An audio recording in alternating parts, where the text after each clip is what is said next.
करावा हे इष्ट होईल. बहुतेक हा श्री दत्तगुरूंचा संदेश असावा.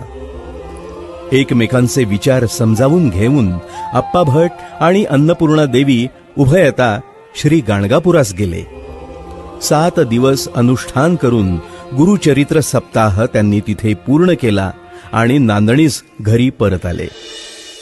पुन्हा नेहमीप्रमाणे आप्पा भट श्री नृसिंहवाडीला श्री दत्तदर्शनाला गेले असताना ते मनोमन श्री गुरुदेव दत्तांना म्हणाले, हे गुरुदेवा दत्तात्रेया, माझे मन निर्मळ आहे.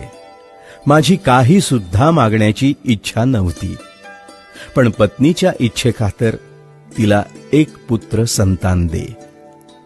तू कृपासागर गोविंद असून तू साक्षात कल्पवृक्ष आहेस. मी तुझे स्तवन करण्यास असमर्थ आहे. एवढी याचना करून